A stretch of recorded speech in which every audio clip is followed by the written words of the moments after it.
Hello, we are SURGYN. And Resistanz 2012. And our fans, or patients, are all ugly. Beauty is agony. Beauty is agony.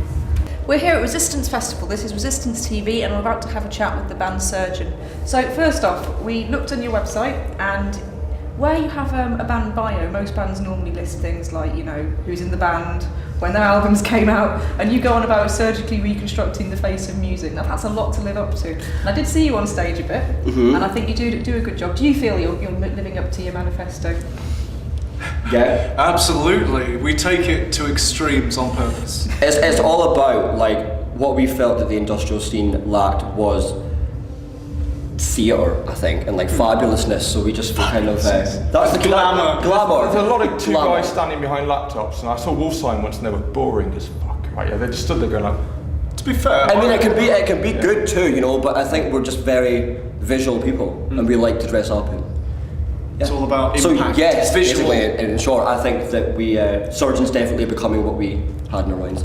We spoke to Faderhead last year and he'd done a new concept album. Was it Black Friday, I think it was called? Yeah. And the concept album was kind of like dirty by prog rock, I think, in the 70s. You know, it's been a bit of a nasty thing to talk about, but you seem to more have a concept band than a concept album. A lot of your songs about, you know, sort of like surgery and sort of that theme. Yeah. Is that a real thing you'll continue with, or is it just we're experimenting at the minute with new ideas, but still along the same lines, keeping the core of SURGYN intact.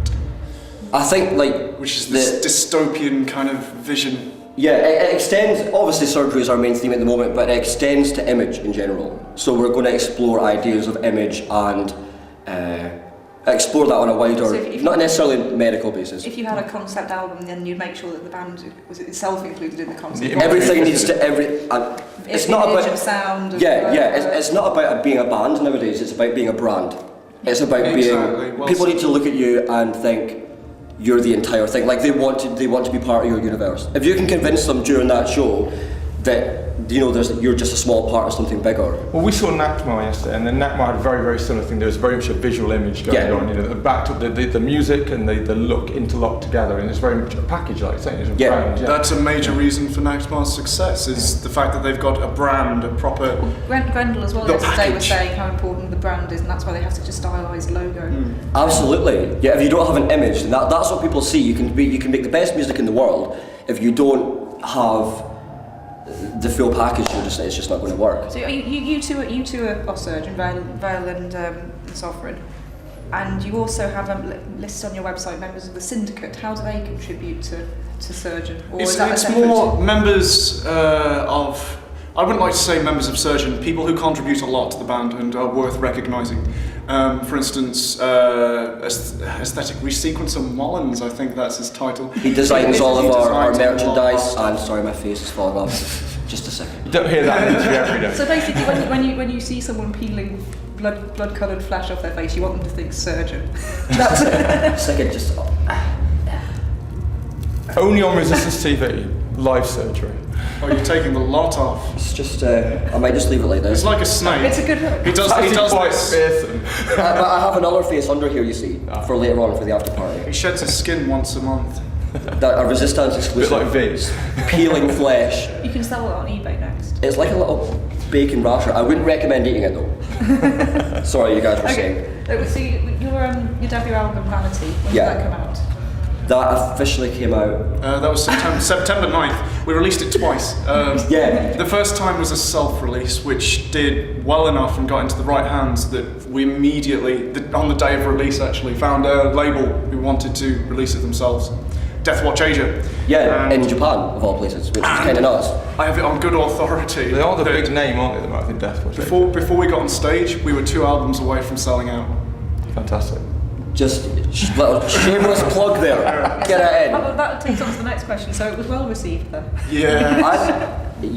Critically acclaimed from everyone. Critically acclaimed. No, I'm serious. It's it was. Half of reviews are 10 out of 10, which is shocking because for a new band, for a band's debut, we got such an overwhelming response, and things have just been on the up and up. And so actually, it just keeps going. I'm going to steal Gareth's next question now because I have a bit I want to add to it. Okay. Because when I was talking to one of your fans earlier, they were saying that literally anything at the what's the venue in Glasgow. Classic brand. You apparently do support for pretty much everybody. who Well, goes our there. manager, well, we've got 2 managers, and one of them is the owner of the Classic Brand. So he basically, like, we owe a lot to Barry because he gave us pretty much every support slot under the sun. And, Yeah, he keeps us in the basement and lets us out when there's an industrial band. Yeah, we don't actually have Yeah. homes, we Bring out just the stay there. surgeons. Yeah. Exactly. So do you get to request a rider from him, or does he just say no? Oh, yeah. Be happy that you're. yeah. Usually what we do is we walk in and say, Barry, and then he hands over £20 and then we go to McDonald's. That's how it works. What we usually do is I request a paddling pool full of vodka, I was And gonna I- ask and about then odd Ross requests, escalates this by requesting a bath. A bath of vodka with naked men in it.